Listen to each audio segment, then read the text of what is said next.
World top 100 universities లో 100% scholarship తో admission పొందాలనుకుంటున్నారా? India's top competitive exams, IIT, NEET etcetera guidance కావాలన్నా, India and world top universities లో join అవ్వాలన్నా, students and parents కి career counselling కావాలన్నా, మీ కెరీర్ డెసిషన్ డబుల్ చెక్ చేసుకోవాలనుకున్నా 25 ఇయర్స్ ఎక్స్పీరియన్స్ డాక్టర్ సతీష్ గారిని సంప్రదించండి. నమస్తే, నేను మీ డాక్టర్ సతీష్ ఐఆర్ఎస్సి మాట్లాడుతున్నాను.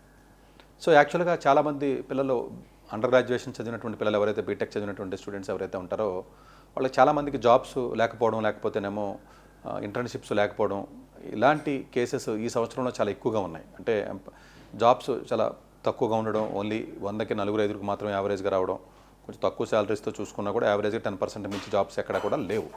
చాలా ఎంసెట్ కాలేజీల్లో కానీ, నార్మల్ కాలేజీల్లో కానీ, డీమ్డ్ కాలేజెస్లో కానీ ఇక్కడైతే మరీ ఘోరంగా ఉంది పరిస్థితి. ఈవెన్ ఏక్ కాలేజీ, ఈవెన్ విఐటీ లాంటి కాలేజీ తీసుకోండి, వేరే కాలేజీ తీసుకోండి, అసలు ప్లేస్మెంట్సే లేవు. ఉన్నా కూడా 4 లక్షల జీతాలు ఉన్నాయి, అవి కూడా జాబ్లు వస్తారో తెలియదు. ఆఫర్లు ఇచ్చి కూడా ఈసారి విఐటీలో ఆఫర్లు ఇచ్చి కూడా తర్వాత జాబ్స్ ఇవ్వాలా, ఓన్లీ చెప్పుకోవడానికే ఇవన్నీ ఏదో పబ్లిసిటీకి స్టంట్ తప్ప. ఇట్లాంటి తరుణంలో ఏం చేస్తే బాగుంటుందని వస్తున్నటువంటి చాలామంది విద్యార్థులు పాపం గేట్ ఎగ్జామ్ కూడా రాసి అంత ఫెసిలిటీ, కోర్స్ వాళ్ళకి అంత క్యాలిబర్ ఉండకపోవడము కూడా, ఇలాంటి రకరకాల ఇబ్బందులతో స్టూడెంట్స్ చాలామంది మా దగ్గరికి వస్తున్నారు.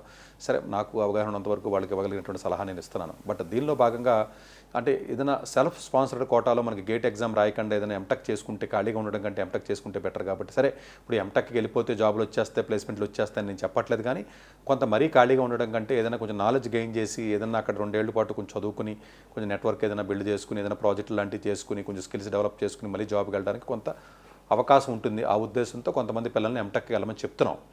దాంట్లో భాగంగా సెల్ఫ్ స్పాన్సర్డ్కి సంబంధించినటువంటిది కాలేజెస్ ఏవైతే ఐఐటి హైదరాబాద్ కానీ, లేకపోతే ఎన్ఐటి ఢిల్లీ కానీ, ఇలాంటి కాలేజీలకు సంబంధించి కొన్ని వీడియోలు కూడా నేను చేయడం జరిగింది. బట్ కాకపోతే అన్ఫార్చునేట్గా ఇప్పుడు వచ్చినటువంటి కౌన్సిలింగ్ వచ్చిన పిల్లలకి మేమేం చెప్తున్నామంటే టైం అయిపోయింది ఆల్రెడీ. సో ఇప్పుడు ఆల్మోస్ట్ అందరికీ అయిపోయినాయి. బట్ లక్కీగా ఎన్ఐటి ఉత్తరాఖండ్ ఏదైతే ఉంటుందో దానిలో self sponsored MTech seats open అయినాయి. ఎందుకంటే ఈ యొక్క సిసిఎంటీ ఏదైతే గేట్ కౌన్సిలింగ్ ఏదైతే ఉంటుందో అయిపోయిన తర్వాత సీట్లు మిగిలినాయి. ఆ మిగిలినటువంటి సీట్లు ఏవైతే ఉన్నాయో దానికి సంబంధించి ఇప్పుడు నేను మాట్లాడుతున్నాను. సో అవి దయచేసి అర్థం చేసుకోవడానికి ప్రయత్నం చేయాలి. కొన్ని ఎన్ఐటీస్ అలా ఆఫర్ చేస్తూ ఉంటాయి. So MTech admissions for the self sponsored full time and left over seats for the CCMT 2026 for the academic year 2026-27. So దీంట్లోకి వెళ్ళినట్లయితే department of computer science AI and ఎంఎల్లో 5 సీట్లు, డిపార్ట్మెంట్ ఆఫ్ ఈసీఈలో చూసేటప్పుడు micro electronics and VLSI and signalling processing and communication systems 5 సీట్లు, department of electrical engineering power systems and renewable energy, power electronics and electrical వెహికల్స్కి 5 సీట్లు, department of mechanical engineering energy systems and technology and computational mechanics and మ్యానుఫ్యాక్చరింగ్లో 5 సీట్లు, department of civil ఇంజనీరింగ్లో structural engineering and transportation engineering కలిపి మొత్తం 5. టోటల్గా 25 సీట్ల వరకు కూడా మనకు ఖాళీగా ఉన్నాయండి. దీంట్లో ఆన్లైన్ అప్లికేషన్ 4th ఆగస్ట్లో మనకి ఇంపార్టెంట్ డేట్స్లో మనకి release dead line for this application ఇది 4th ఆగస్టు. దయచేసి ఇమీడియట్గా మీరు అప్లై చేయండి.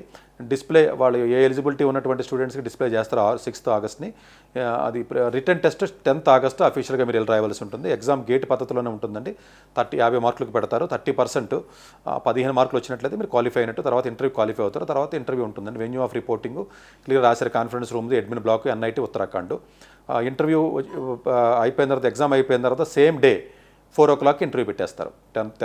మార్నింగ్ 9 o'clock ఎగ్జామ్ 10th ఆగస్ట్ని, ఈవినింగ్ 4 o'clock డైరెక్ట్గా ఇంటర్వ్యూ అక్కడ ఉండి ఇంటర్వ్యూ చేసేయచ్చు. ఇన్స్టిట్యూషన్ 17th to 18th ఆగస్ట్లో మన క్లాసులు స్టార్ట్ అవుతాయి. క్లాసెస్ వచ్చేటప్పుడు reporting 17th to 18th, 19th వచ్చేటప్పుడు క్లాసులు స్టార్ట్ అవుతున్నాయి. ఈ మొత్తం టోటల్ 25 సీట్లలో unreserved 10, OBC 7, SC 4, ST 2, you're EWS 2 సీట్లు ఉన్నాయండి. ఇది సో గేటు ఏదైతే మ్యాండేటరీ కాదు, గేట్ ఉంటే మంచిది కానీ లేకపోయినా కూడా పర్వాలేదు.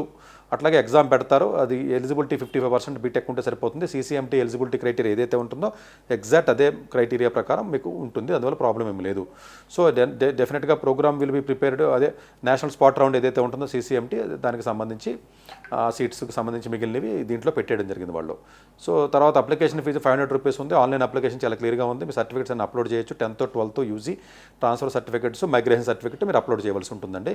సెలెక్టెడ్ క్యాండిడేట్స్ చెప్పాను కదండి, స్టేజ్ 1 అంటే వాళ్ళు డెఫినెట్గా లాగిన్ అయ్యి దాని ప్రకారం మీరు చేసుకోమన్నారు. Register the undertaking.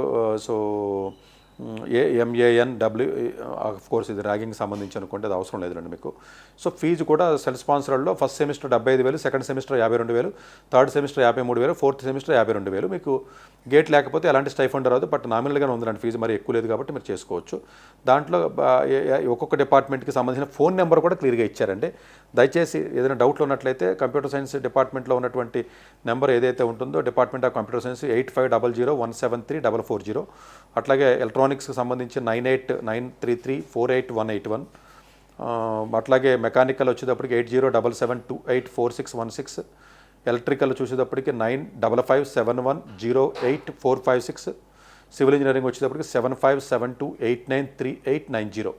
ఇది ఓవరాల్గా వాళ్ళు అఫీషియల్గా నెంబర్లు ఇచ్చారు కాబట్టి దయచేసి ఏదైనా డౌట్ ఉన్నట్లయితే వాళ్ళకి ఫోన్ చేయండి. ఫోన్ చేసి ఎవరైతే బీటెక్ అయిపోయి ఇంట్లో జాబులు లేకుండా ఇంట్లో ఖాళీగా ఉండడం కంటే కూడా ఇలాంటిది ఏదైనా అప్లై చేసి ఇమీడియట్గా వెళ్ళండి అమ్మా. అక్కడ కొంచెం ప్రొఫైల్ బిల్డ్ చేసుకుని సరే ఇది మంచి ఎన్ఐటీయా, చిన్న ఎన్ఐటీకి వెళ్తే జాబ్ వస్తుందా రాదా, ఇట్లాంటి లాజికల్ అప్లై చేయకండి. మొత్తం ఖాళీగా ఉండడం, ఈ ఎంసెట్ కాలేజీల్లోనూ డీమ్డ్ కాలేజీల్లో చదివేసి ఖాళీగా ఇంట్లో కూర్చుని 2 సంవత్సరాలు కూర్చున్న ఉద్యోగం వచ్చే పరిస్థితి ఇప్పుడు మార్కెట్లో లేదు మనకి. So government only IT industry తప్ప మిగతా ఇండస్ట్రీస్ని డెవలప్ చేయలేదు కాబట్టి మనకి వేరే ఆప్షనే లేదు మనకి.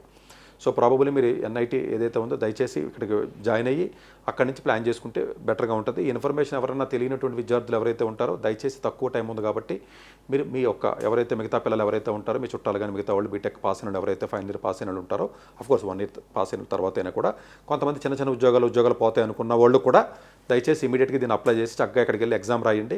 డెఫినెట్గా సీట్ వస్తే జాయిన్ అయ్యి తద్వారా మళ్ళీ ఏదైనా ప్రొఫైల్ కొంచెం ముందు వెళ్ళడానికి, ఏదైనా రీసెర్చ్ చేసుకోవడానికి, పిహెచ్డీకి వెళ్ళడానికి సంథింగ్ ఏదో రకంగా కొంత ముందుకెళ్ళే అవకాశం ఉంటుంది. ఈ అవకాశం మీరుతో పాటు మిగిలినటువంటి పిల్లలు ఎవరైతే మీకు తెలిసిన ఉన్నారో వాళ్ళకు కూడా మీరు మెసేజ్ పాస్ ఆన్ చేసి ఒక్కొక్కరికి అట్లీస్ట్ 25 సీట్లు కనీసం 1 or 2 సీట్స్ అయినా నా వీడియో ద్వారా పిల్లలు బెనిఫిట్ అవుతారనే ఉద్దేశంతో నేను వీడియో చేయడం జరుగుతుంది. Thank you very much.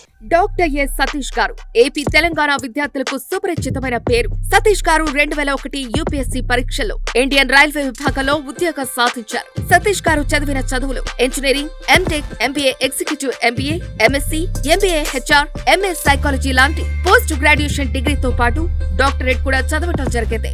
Satish గారు నిరంతర విద్యార్థి. అలాగే సతీష్ గారు పలు ప్రతిష్టాత్మక కాంపిటేటివ్ పరీక్షల్లో యూపీఎస్సీ నిర్వహించే సివిల్ సర్వీస్ పరీక్షలో 179వ ర్యాంక్, అలాగే ఇంజనీరింగ్ సర్వీస్ లో 24వ ర్యాంక్, గేట్ ఎగ్జామ్ లో 4వ ర్యాంక్, క్యాట్ ఎగ్జామ్ లో 99.8%, జిమాట్ 76 స్కోర్, ఇలా పలు కాంపిటేటివ్ ఎగ్జామ్స్ లో మొదటి ప్రయత్నంలోనే ఎన్నో ర్యాంకులు సాధించారు. ఎన్ని క్వాలిఫికేషన్ డిఫరెంట్ పరీక్షలు ర్యాంకులు సాధించిన వ్యక్తులు మన ఇండియాలో చాలా అరుదనే చెప్పాలి. ఇలాంటి అకాడమిక్ లో పరంగా, కాంపిటేటివ్ పరంగా ఎన్ని ర్యాంకులు సాధించడంతో పాటుగా గవర్నమెంట్ ఉద్యోగం చేస్తూ పలు అవార్డులు తీసుకున్నారు. సతీష్ గారికి జోనల్ లెవెల్లో general manager award, all India లెవెల్లో నేషనల్ లైఫ్ టైమ్ అచీవ్మెంట్ గుర్తింపు దక్కాయి. అక్రిసియేషన్ of president life time సేవశ్రీ award Andhra Pradesh మంత్రి నుంచి అందుకున్నారు. వీటితో పాటు పలు రకాల అవార్డులను అందుకున్నారు. ఎన్నో ప్రతిష్టాత్మక ఆర్గనైజర్స్ పర్మనెంట్ మెంబర్ గా ఉన్నారు. కష్టపడి పైకి వచ్చిన వ్యక్తి కావటం వల్ల గత 20 సంవత్సరాల నుంచి ఎంతో మంది చిన్నపిల్లల దగ్గర నుంచి 5, 6 తరగతుల విద్యార్థుల నుంచి పెద్ద పెద్ద పీజీ, పిహెచ్డీ కాలేజీలకు వెళుతూ విద్యార్థులకు అవగాహన కల్పిస్తుంటారు. ప్రతి విషయం పైన డాక్టర్ సతీష్ గారు స్పష్టమైన అవగాహన కలిగి ఉన్నారు. డాక్టర్ సతీష్ బలంగా నమ్మే సూత్రం ఏంటంటే అవేర్నెస్ ఈజ్ ఎవ్రీథింగ్. మనిషికి అవేర్నెస్ ఉంటే ఏదైనా సాధించగలరు. ఒక్క మోటివేషన్ తోనే కాదు, ఏది చేయాలి, ఏది చేయకూడదు, ఎలాంటి డెసిషన్ తీసుకోవాలి అన్న విషయాలపై, ముఖ్యమైన విషయాలపై అవగాహన కల్పిస్తుంటారు. అలాగే గవర్నమెంట్, ప్రైవేట్ జాబులే కాకుండా ప్రపంచ దేశాల్లోని జాబ్స్ పై కూడా అవగాహన కల్పిస్తుంటారు. ఉద్యోగాలతో పాటు పెద్ద చదువులైన ఐఐటి వంటి వాటిపై సెషన్స్ నిర్వహిస్తూ ఉంటారు. ఇప్పటి వరకు 3 లక్షల సెమినార్స్ ఒక్క రూపాయి తీసుకోకుండా ఉచితంగా నిర్వహించారు డాక్టర్ సతీష్ గారు.